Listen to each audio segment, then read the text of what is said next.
So guys we are back with another video of Wanda Vision. और इस episode में क्या ही नहीं देखने को मिला भाई हमें। जैसा कि सिटकॉम्स में होता है कि हैलोवीन का एपिसोड काफ़ी खास होता है, वैसे ही हमें वांडा विजन का एपिसोड 6 दिखा, जहाँ पे हमें बहुत सारी डिटेल्स मिली जिनको आपने शायद मिस कर दिया होगा। मैं उन्हीं डिटेल के बारे में बात करूँगा इस वीडियो में, तो चलिए शुरू करते हैं।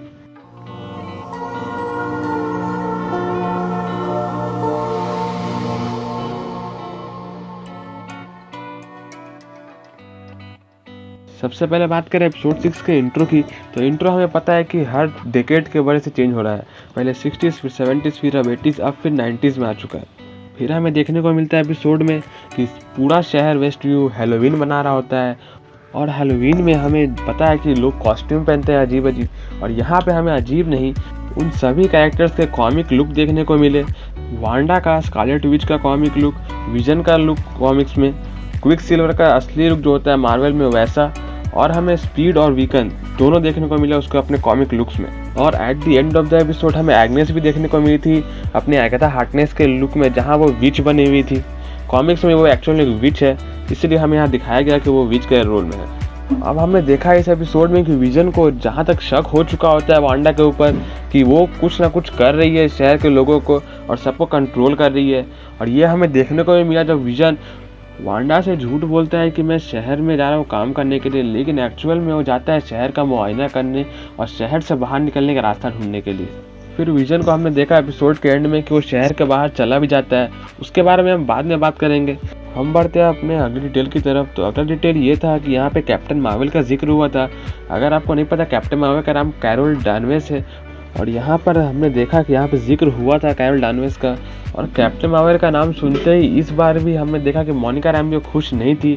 अब रीज़न क्या है ये तो हमें नहीं पता, आगे हमें देखने को मिलेगा। आगे बढ़ते हैं हमारे चौथे डिटेल की तरफ, और ये काफ़ी बड़ा डिटेल था जो सबने मिस कर दिया। यहाँ पर 2 बार एपिसोड में हमें सुनने को मिला नाइटमेयर। अब कुछ लोगों को पता नहीं चला, लेकिन नाइटमेयर डॉक्टर स्ट्रेंज 2 का विलन है, जिसका रेफरेंस हमें इस एपिसोड में देखने को मिला 2 बार। इससे एक और बात क्लियर हो जाती है ये भी कि वांडा विजन का सीरीज़ है वो डायरेक्टली कनेक्टेड होगा डॉक्टर स्ट्रेंज 2 से, जो कि शायद हमें अगले या फिर उसके 1 साल बाद देखने को मिले। बढ़ते हैं अगले डिटेल की तरफ। अगला डिटेल था मेफिस्टो का, जो सबने ही लगभग मिस कर दिया। यहाँ पर क्विक सिल्वर मेंशन करता है किसी डेविल का, और डेविल हमें पता है एमसीयू में कौन है, मेफिस्टो। तो बार बार हमें मेफिस्टो का रेफरेंस इसीलिए मिल रहा है सीरीज में क्योंकि मेन विलेन एंड में जाकर मेफिस्टो ही होगा। यह डिटेल काफ़ी हंसाने वाला था क्योंकि यहाँ पे मेंशन किया गया था किक एस का, और किक एस का मेंशन इसलिए किया गया था किक एस में जो एक्टर किक एस का रोल प्ले करते हैं वही एक्टर एमसीयू में क्विक सिल्वर का रोल भी प्ले कर चुके हैं। तो ये उसी का एक रेफरेंस था, या फिर एक तरह से मजाक उड़ाया गया था किक एस का एक्टर का। अब हमने शहर में देखा कि यहाँ पे एक कैरेक्टर है जिससे वांडा बात कर रही थी। मुझे इस कैरेक्टर का पता तो नहीं, लेकिन ये कैरेक्टर कहीं ना कहीं मैंने देखा है, ये किसी शो में या फिर किसी सीरीज़ का विलन रह चुका है। एमसीयू का है, कहीं भी ये कहीं विलन है। अगर आपको पता है कौन तो मुझे कमेंट में बता दो। अगला डिटेल है उस मूवी के नाम का जो कि वांडा देखने गई थी। पहले मूवी का नाम था द इनक्रेडिबल्स, जो कि एक मूवी है एक्चुअल में। दूसरी मूवी का नाम था पेरेंट्स ट्रैप। यहाँ पर रेफरेंस था वांडा की रियलिटी का, जो कि हमें बार बार बताया जा रहा है। अब रियलिटी की बात हो ही गई है, तो एपिसोड के बीच में हमने देखा था कि वांडा जब पूछता है क्विक सिल्वर कि रियलिटी तुमने क्यों बनाई, तो वांडा कहती है मुझे भी नहीं पता, बस ये हो गया। अब यहाँ हमें शायद पता चल सकता है अगले 2 एपिसोड्स में कि ऐसा किसने किया रियलिटी और किसने बनाया। अभी तो वांडा को खुद नहीं पता कि ऐसा किसने किया, और ना ही हम लोगों को। सो लेट्स सी आगे हमें क्या देखने को मिलता है। अब बढ़ते हैं अगले डिटेल की तरफ। तो यहाँ पे हमको पता चला कि क्विक सिल्वर को एक्चुअली में सब कुछ पता था कि क्या हो रहा है अंदर, किसने रियलिटी बनाई, क्या है, सब कुछ पता था उसको। यहाँ तक कि उसने ये भी बताया कि वो एक्चुअली में रियलिटी में आया क्यों, और उसने बताया कि वांडा ने ही उसे बुलाया था। और ये बात मैंने अपनी पिछली वीडियो में बता दी थी कि वांडा ही है जो कि क्विक सिल्वर की एंट्री के लिए जिम्मेदार है। और यहाँ हमने देखा है क्विक सिल्वर बहुत सारे हमें डिटेल्स दे रहा था, लेकिन आप लोगों ने मिस कर दिए। जैसे कि वो एक बार बोलता है डिटेल्स आर फजी। यहाँ इनडायरेक्टली ये बताया गया था कि डिटेल्स अभी किसी को नहीं पता है। और दूसरा डिटेल होता है कि वो वांडा के एक बच्चे को स्पीड कह के बुलाता है, और एक्चुअली में उसका एक बच्चे का नाम स्पीड होता है कॉमिक में। तो ये इसी का रेफरेंस था। अगला डिटेल हमें श्योर कर देता है कि क्विक सिल्वर को सब कुछ मालूम है रियलिटी के बारे में, क्योंकि वो वांडा से पूछता है कि अब तक तुमने बच्चों को कहाँ छुपा के रखा था और हैलोवीन में ही क्यों निकाला। तो पिछले एपिसोड में हमने देखा था कि विजन पूछता है कि शहर में और कोई बच्चे हैं क्यों नहीं, तो यहाँ वांडा विजन का शक दूर करने के लिए सारे बच्चों को शहर में ला देती है, और ये बात कहीं ना कहीं से क्विकसिल्वर को पता होता है कि वांडा ही इस पूरी रियलिटी को कंट्रोल कर रही है। और एट द एंड हमें देखने को मिला है क्विकसिल्वर कहता है वांडा से कि your husband is already dead.